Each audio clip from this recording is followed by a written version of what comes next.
Ahoy, this is David Perry with our continuing series of interviews about artists, colleagues, and how we are all dealing with the COVID era. And this week especially, we are focused on filmmakers because we work with the International Ocean Film Festival. So today, in addition to the executive director, Ana Blanco, we have a filmmaker, Nadine Licostie, talking about her film, Spinnaker. Welcome to you both. Thank you. So Nadine, this is the first time you have had a film in the International Ocean Film Festival, correct? That is correct, yes. And so what has the process been like, thinking you were going to be showing your film to a seated audience of thousands, but well, now actually people all around the world are going to see it, possibly a larger audience than before, kind of a COVID silver lining. Oh, it is. And I'm very excited to be part of it. You know, when we started working on this film, I'm up here in Provincetown, Massachusetts, and the Center for Coastal Studies is such a significant place here for research and for caring for our oceans. We're thrilled to be able to kind of spread that story. You know, Provincetown is just a little spot in the world, but it has a lot of power, and we're trying to help harness that power and get people to know what's happening here, especially along the lines of science and research and caring for our oceans. Well, I mean, you know, certainly P-Town has a reputation as one of the most maritime friendly places in the United States. I believe, if I'm not mistaken, you will correct me, that it is the farthest east you can actually go and still be the United States of America, correct? I think that is correct. And we often feel like an island out here, but we are connected to the mainland and connected to so many people. So many people travel to this spot. We're very, very lucky. So talk to us about your film, Spinnaker. Sure. So Spinnaker, you know, is the story. It's really just a slice of life, right? And sea life here. When we took this project on, previously I had done films about. I did a film about a woman living in Cameroon called The Good Mother Mabango. It was a short film talking about the HIV/AIDS crisis in Cameroon and how she cared for children.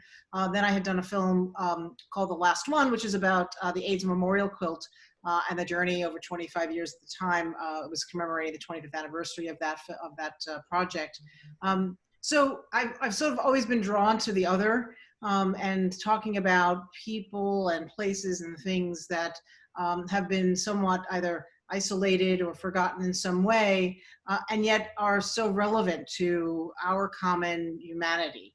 And so when I started spending a lot of time here in Provincetown and got to know the folks at the Center for Coastal Studies, I had a chance to really think about the story of Spinnaker. Spinnaker was a humpback whale who was struck several times and eventually died.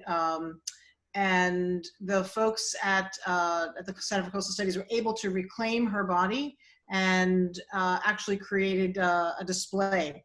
And so when I first saw this enormous display at the center, I was really drawn to this life and what had happened to her, and wanted to know more about her story, and just did do some discovery. Created this short film, which I think in just a few minutes, you know, it's not very long, I think 13, 14 minutes, we're really able to kind of encapsulate that, which is what film does so well, encapsulate the story of Spinnaker, but also all the people that have been drawn to her and that tried to save her throughout her life.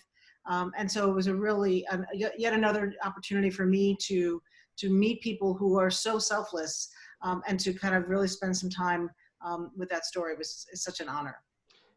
Ana, when did you first become aware of this film and Nadine, but also, since of course you've been with the Ocean Film Festival now for so many years, you had heard the story of Spinnaker well before. When did these two threads come together for you and make you realize this needs to be in this year's festival? You know, it's interesting. That's a good question, David. We do get a lot of films about whale entanglement. So, and I had heard about the story of Spinnaker either through another film or another filmmaker. But what really captivated me the most on this one is a couple things. Like Nadine said, the fact that a short film can tell such a great story. I think so many people think it needs to be this long, drawn out film, and that's not necessarily the case.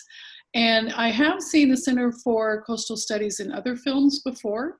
So the work they do is magnificent. And when I saw that they were part of the film, I realized this needed to be seen. And you know, we have our own share of whale entanglements here along the Pacific coast, and great people who are doing everything they can to save the whales. So for me, this was really special to have something from the East Coast. We get films all the time from all parts of the world, but this one really touched my heart. It captivated me. There's so much to learn from it. And again, just wanting to tell Spinnaker's story. Well, of course, you know, in the San Francisco Bay Area, we have our own famous whale, Humphrey, the humpback whale. So I think a lot of people resonate and embrace that story, and they'll want to learn more about Spinnaker. Nadine, as a filmmaker, what is it that you think becomes the most important jumping off point for the narrative? You said you were drawn to the other, and I spent many years working for the Names Project 8th Memorial Quilt, so I didn't know about your work on that film, but now I do. So besides the other part of it, what is it that really makes you as a filmmaker drive home that narrative message? Yeah. You know, I think what's so interesting is when you get to talk to people and explore a story through film, you get to understand the connections. You know, it's part of the nature of filmmaking is making those connections and looking at place and time. And what was so interesting about Spinnaker and Stormy Mayo, who is one of the founders of the Center for Coastal Studies, his whole family history goes way back to the whalers, to the people whaling here. So, and fishermen. And when you think about that, to me, that was what was so unique about the story, was being able to sort of pull those threads and say, you know, the people who made their living off the water, fishing, now are there saving what is in there. And fishermen are preservationists, right? They want to conserve because that's their livelihood, because they have a love and an affinity for the water. So that's, to me, what was so interesting, and why I love doing, you know, making these kinds of things and talking to people and having the chance to be a filmmaker, because I get to see really kind of all those connections, and how you know, a story on the surface is just that, it's just surface. But when you get to dive deep, you really get the full effect of people and place and time. Mm-hmm. You know, Ana, Nadine just said something very interesting that I've heard before, having spent a lot of time. My father and my brother are both huge fishermen. And even though we disagree on some other issues of politics, when it comes to ocean conservation, as fishermen, they are the biggest conservationists I know. Talk to us a little bit about the films that, not only this year, but across the spectrum from the film festival, that really talked about people that work in the maritime industry and how they sometimes turn out to be the greatest conservationists. You know, that's so true, David, and it's so timely that you mentioned this, because we have another film in the festival, also a short film, and it's entitled Ogg Fisherman. And he is a fisherman here out of Bodega Bay. He's been fishing all of his life.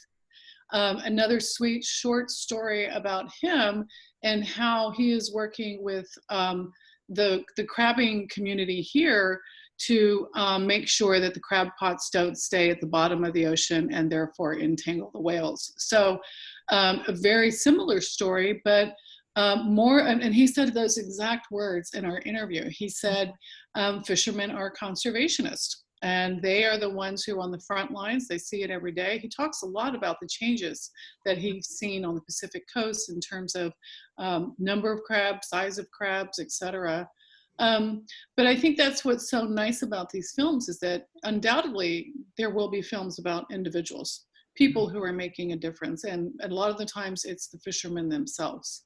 And, you know, they have an incredible story. So I really appreciate it when a filmmaker like Nadine finds those people and makes their story be told and be heard. You know, Nadine, I've met and worked with a lot of filmmakers over the years, and one thing that they have all said to me in different ways is they're never the same after making a film. And they didn't know what they were going to learn about themselves going into the film, but they did after they'd done the final edit. What did you learn about yourself, and what was it about this film that changed you? Wow. I think it is this idea that where am I from, right? So I'm from Queens. I grew up in Flushing, Queens, New York. The water was there, but growing up the way I grew up, New York City, you're not really thinking about the water. You don't go to the beach in Flushing, Queens all the day, right? Yeah. No, you don't.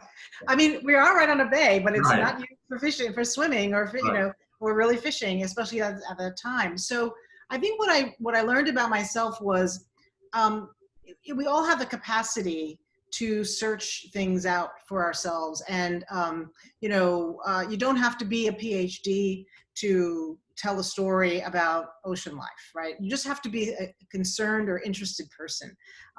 And so where you're from, and my personal experiences, growing up in the city, it may not have been a natural fit for me to say, oh, I'm going to do a film about a humpback whale. It just seemed like maybe that wouldn't match up if someone were writing that script.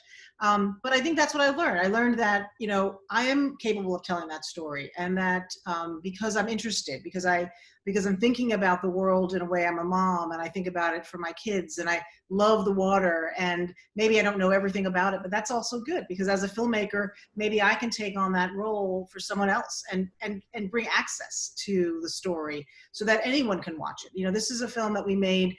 Really, I very, very clearly wanted to make for all audiences. I wanted kids to watch this film.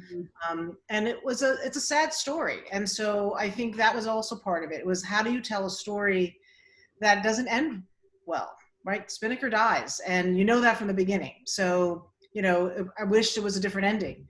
So we had to think about that too when we were making it. Like, how do you make this film so that if children are watching it, young people are watching it, they don't walk out of the theater crying, like, oh my goodness, Spinnaker died.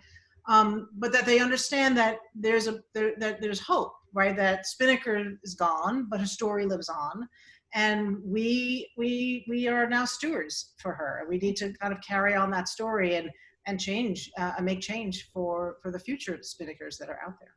In our last few minutes, Ana, any questions that you have for Nadine that you haven't asked her before? Oh, thanks, David. I really appreciate that opportunity.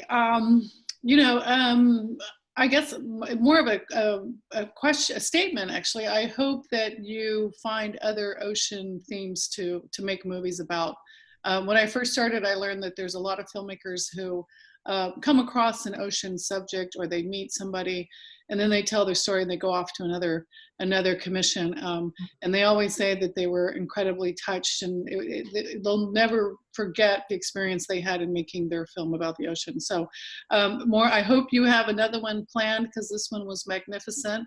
I will tell you that I congratulate you.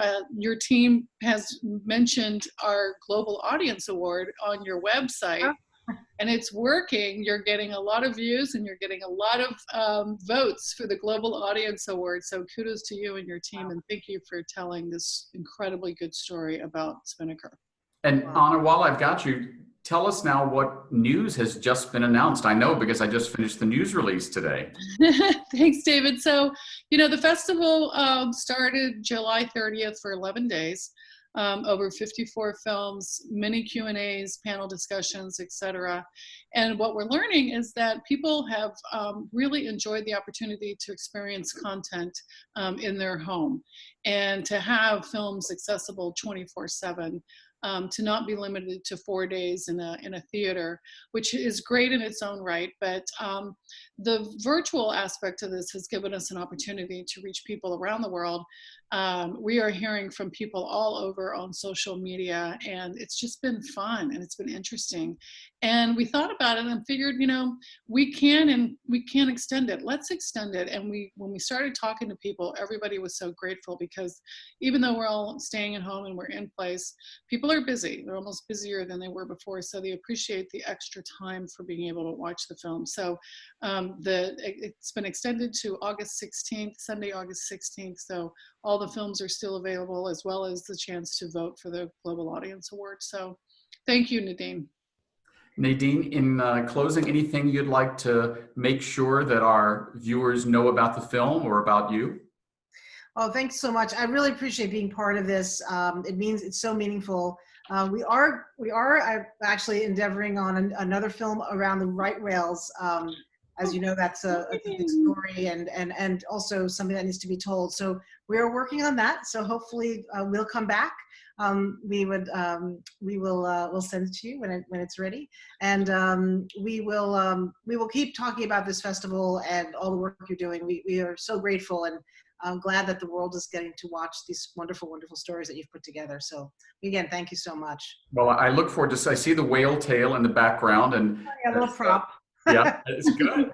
And as someone who grew up on the books, The Undersea World of Jacques Cousteau, I know that the idea of a right whale is called a right whale because it was the right one to hunt. So now doing a movie about their conservation, that must be really quite fascinating to do. When are you going to start work on that? What part of the process are you in?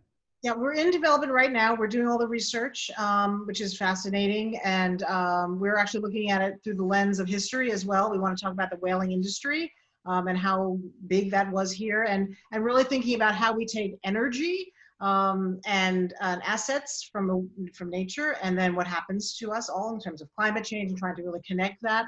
And then, of course, thinking about the very few whales that are left, the 400 that are left here in the North American right whales. And how they're really destined for, they're near extinction. So we really want to move quickly and get that story out, because if there's any chance to save them, now is the time. So it's very timely, and we are in development. We should begin production, we hope, by September or October, and start filming, and hopefully we'll come back to you 2021. Great. Fantastic, because I will add to that, Nadine, you have no idea what the demand is for people to learn about the North Atlantic right whale. I mean, there are so many people who know that there are only 400 left, but yet there are millions more who don't. They don't even know that the right whale exists. So I applaud you. I thank you. You have a platform. I hope you choose to premiere it with us. But you have a very, very captive and appreciative audience here at the International Ocean Film Festival. So thank you. Well, great. You heard it here. Ana Blanco, thank you for speaking with us. And Nadine, I know it's getting near the end of the day there on beautiful Cape Cod. I don't know if they still do it, but if the boat slip is still there and at the last dance of the day, they still play Patti Page singing Old Cape Cod, I'll send you a drink. It's on me. Thanks so much for speaking. Thank you. Bye-bye. Thank you.